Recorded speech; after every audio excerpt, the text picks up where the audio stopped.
Kentang, telur, dan biji kopi. Ada seorang anak yang mengeluh kepada ayahnya bahwa hidupnya menderita. Dia tidak tahu harus bagaimana lagi. Dia lelah terus berjuang setiap saat. Sepertinya masalah tidak ada habisnya. Silih berganti. Satu masalah selesai, muncul lagi masalah lainnya. Sang ayah, seorang juru masak, membawanya ke dapur.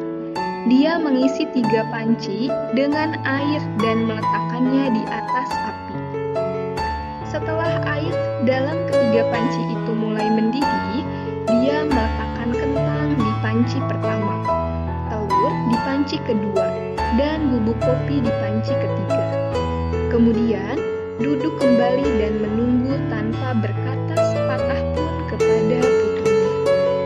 Sang anak menggerutu dan menunggu tidak sabar, menduga-duga yang dikerjakan ayahnya.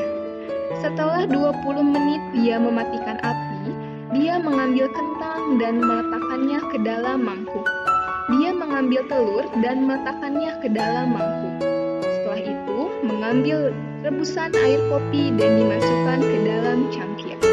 Dia menoleh ke putrinya dan bertanya, "Nak, apa yang kamu lihat?" "Kentang, telur, dan kopi," dia cepat menjawab.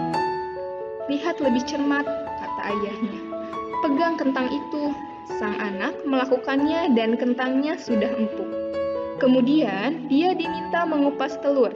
Dia mengamati telur rebusnya keras.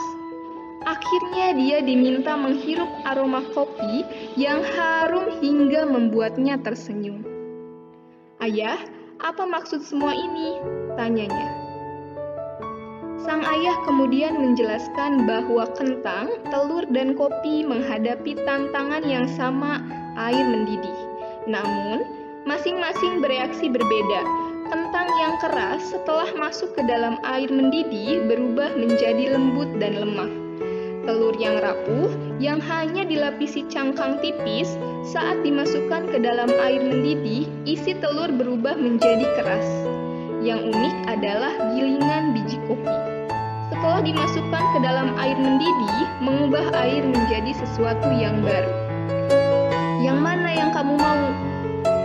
tanyanya kepada putrinya. "Saat tantangan dan kesulitan mengetuk pintumu, bagaimana tanggapanmu? Apakah kamu kentang, telur, atau biji kopi?" "Anakku, dalam hidup ini segala sesuatu terjadi di sekitar kita. Hal-hal terjadi menimpa kita. Akan tetapi, kitalah yang menentukan akan menjadi apa. Menjadi lebih lemah, lebih kuat, atau menjadi sesuatu yang baru. Kamu pilih yang mana?"